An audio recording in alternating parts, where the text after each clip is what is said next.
Mamadou, comment est-ce que je peux commencer l'immobilier aux États-Unis aujourd'hui avec un petit budget ou bien j'ai même pas de budget du tout? La première des choses, c'est arrête de scroller sur TikTok. Ça, c'est la première des choses, d'accord? Fais des recherches. Si tu vis aux États-Unis, si tu as l'anglais basique, quand je dis l'anglais basique, ça veut dire que tu parles un peu, comment dire, tu peux dire bonjour, tu peux demander à quelqu'un comment il va, tu peux demander à quelqu'un quelle est la couleur de ta maison, tu peux demander à quelqu'un quelle est la condition de ton toit. Tu peux commencer l'immobilier aux États-Unis. Voici comment ça marche ici aux États-Unis. Vous devez savoir que l'économie aux États-Unis est dirigée par ce qu'on appelle du crédit. D'accord? Ça veut dire qu'ici aux États-Unis, toutes les formulaires que vous remplissez à la banque, pour les maisons, peu importe où vous allez, chez le docteur, dès que vous finissez de remplir ce formulaire, ils prennent ce formulaire et ils vendent les données. Et les gens qui ont de l'immobilier, les gens qui ont acheté des maisons ici aux États-Unis, il n'y a pas de vie privée. Quand vous avez acheté cette maison, si un jour vous êtes en retard sur votre paiement, un mois seulement, ou bien même 10 jours, les gens qui ont ces données-là, la banque, ils prennent ces données et ils vendent ces données à des personnes tiers qui ont des compagnies où ils prennent toutes ces données-là, ils les mettent ensemble et ils les vendent. Et ces données, on les appelle des données pre-foreclosure. Ce sont des données qui montrent toutes les personnes qui n'ont pas payé leurs dettes dans ce quartier ici, dans la commune ici. D'accord? Il n'y a qu'aux États-Unis où je peux venir devant chez vous si vous avez une maison qui vous appartient et je sors mon téléphone et en 2 secondes, je connais déjà toute votre vie. En 2 secondes, avec un clic, je connais quand vous avez acheté votre maison, combien vous devez à la banque, si vous n'avez pas payé votre carte bancaire. Je connais tout. Je connais les gens qui habitent dans votre maison. Je connais votre cousin, votre femme, votre mari. Tout. J'ai tous les noms. Non seulement j'ai tous les noms, avec un deuxième clic, je peux avoir tous vos numéros. Je peux avoir tous les numéros de toutes les personnes qui habitent dans cette maison-là. Et je peux vous appeler et dire, hey, Aïssatou, je sais que tu n'as pas payé ta maison, ça fait un mois. Je sais que tu n'as pas payé ta maison, ça fait 2 mois. Je sais que tu dois à Wells Fargo 5 000 $. Je sais que tu dois 10 000 dollars à la carte de crédit. D'accord? Est-ce que tu es intéressé à vendre ta maison? Est-ce que tu es intéressé à vendre ta maison? Je peux payer les 5 000 que tu dois à la banque. Je peux payer les 10 000 que tu dois à la banque. Et je peux te donner un peu d'argent pour que tu déménages. Et la maison, elle m'appartient. Et je peux te mettre sur contrat. D'accord? Écoutez bien ce que je dis. Je peux appeler Aïssatou. Je négocie avec Aïssatou directement. Et je mets Aïssatou sur contrat. Et je prends ce contrat, ce bout de papier-là, et je vends ce contrat pour du cash. Je prends ce contrat et je le vends. Pourquoi? Pour du cash. Je peux vendre ce contrat à 10 000 $. Je peux vendre ce contrat à 15 000 $. Je peux vendre ce contrat à 60 000 $. Dépendant de la manière dont j'ai négocié, dépendant de la location, dépendant de la condition de la maison. Une fois que j'ai ce contrat, je peux vendre ce contrat légalement. Juste le contrat. J'ai pas besoin d'argent. J'ai pas besoin de crédit. J'ai pas besoin de permis. J'ai pas besoin de licence. Tout ce que j'ai besoin, c'est prendre mon téléphone, aller sur ces sites. Par exemple, truepeoplesearch.com.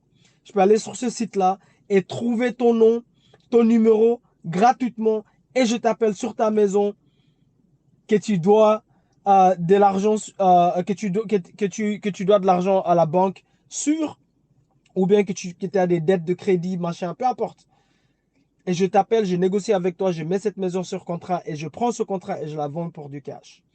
Ça s'appelle wholesaling real estate aux États-Unis. Et tout ce que tu as besoin, dans mon équipe, j'ai des personnes qui vivent aux Philippines, qui travaillent pour moi et leur anglais, si vous entendez leur anglais, c'est l'anglais filipino. C'est l'anglais filipino, d'accord? Avec un accent de malade. Et toute la journée, elles sont là, elles appellent au téléphone pour nous. Donc, elles prennent liste, elles prennent cette liste, d'accord, qu'on leur donne. La liste, elle est gratuite. Vous pouvez aller sur PropWire, vous pouvez aller sur auction.com, d'accord? Vous prenez, même la maison où vous allez habiter, si vous voulez vraiment trouver une maison dans un endroit où vous ne devez pas aller à la banque, pour acheter la maison, ou vous ne voulez pas utiliser votre crédit, d'accord? Vous pouvez directement vous-même aller trouver ces listes et appeler les personnes directement et négocier avec les propriétaires des maisons directement. Ce que vous devez savoir aux États-Unis, c'est que la plupart des gens ont 15 boulots et ils n'ont pas 500 dollars dans leur compte bancaire pour nourrir leur famille. Je parle de 500 dollars dans leur compte bancaire d'épargne. Donc, il n'y a pas de vie privée aux États-Unis. Les États-Unis ont l'immobilier, ont le meilleur immobilier au monde, ont l'un des meilleurs immobiliers au monde. Non seulement ça, toutes les données sont publiques. Ta vie, tu penses que tu as une vie privée? Tu n'as pas de vie privée aux États-Unis. C'est mort.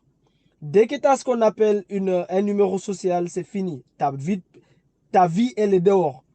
N'importe qui ici aux États-Unis qui utilise leur cerveau un peu, qui ne passe pas leur journée à scroller sur social media, à scroller sur TikTok, à regarder des bêtises, juste quelques recherches. Ici aux États-Unis, ils connaissent toute ta vie. Non seulement ça, ils peuvent l'utiliser aussi à leur faveur. Donc, si tu veux commencer l'immobilier aux États-Unis, la première des choses, c'est arrête de scroller sur TikTok. Arrête de parler à des filles qui ne te répondent pas. D'accord? Va sur Google et recherche wholesaling real estate. Wholesaling real estate. Recherche le terme et renseigne-toi comment ça marche et commence à trouver des maisons qui sont sur un statut qu'on appelle pre-foreclosure. Ça veut dire qu'ils ont des dettes qu'ils n'arrivent pas à payer sur des toutes nouvelles maisons. Même aujourd'hui, on a eu une maison comme ça. À 10 minutes de l'aéroport d'Atlanta. D'accord? Tout mon portefeuille immobilier, c'est comme ça qu'on le trouve. Une fois que tu as les données et que tu as les numéros, tu peux soit les appeler. Mais la meilleure manière de le faire, c'est comme mon équipe le fait, c'est aller frapper aux portes de ces propriétaires-là et avoir une conversation avec eux et leur dire, hey, je suis là pour t'aider, qu'est-ce que tu as besoin, comment est-ce qu'on peut t'aider à éviter de perdre ta maison, d'accord, avec le shérif, avec l'avocat, machin. Je peux payer, disons que, par exemple, la maison qu'on a eue aujourd'hui, la personne doit 18 000 dollars à la banque. Nous, on va payer les 18 000 dollars. On va donner à la personne une histoire de 15 000 à 20 000 dollars dans sa poche. Et c'est tout. La maison, elle est toute nouvelle. Et la maison, elle vaut 300 000 dollars. La valeur de la maison, je répète, vaut 300 000 dollars. Et c'est comme ça qu'on va acheter la maison avec une stratégie qu'on appelle Subject to ici aux États-Unis. Mais pour tous ceux qui demandent, c'est très très simple. Recherche, recherche, recherche, recherche. Mais parlez pas de votre accent, ne parlez pas de votre anglais qui est mauvais, on s'en fout. À partir du moment où vous avez la base, si vous êtes une personne qui est confortable de parler au téléphone avec des individus, vous pouvez faire l'immobilier aux États-Unis sans argent, sans licence, rien du tout. La plupart des gens, ce qui leur manque, d'accord, c'est la discipline. C'est la discipline et la volonté. Les gens veulent se plaindre. C'est tout ce que les gens ils veulent faire. Ils se plaignent. Oh, j'aimerais bien, j'aimerais bien, j'aimerais bien. Ouais, tout le monde aimerait bien. Mais l'action, qu'est-ce que tu fais? D'accord? C'est l'action qui parle. Si tu me dis que tu veux faire l'immobilier, mais tu passes ta journée à regarder des débats politiques sur TikTok, à regarder des débiles en train de s'insulter avec des filles, sur des hommes qui n'ont rien à faire, qui s'insultent avec des filles sur Internet, regarder du football toute la journée, d'accord? Tu ne prends pas le temps de faire des recherches, étudier, d'accord? Apprendre la vente, à communiquer avec les gens au téléphone ici aux États-Unis, c'est là où il y a l'argent. Apprendre le concept comme le wholesale et real estate, par exemple, où tu peux aller trouver des maisons en détresse, des propriétaires de maisons en détresse. Tu leur mets sur contrat et tu vends ce contrat pour du cash. Mais parle pas.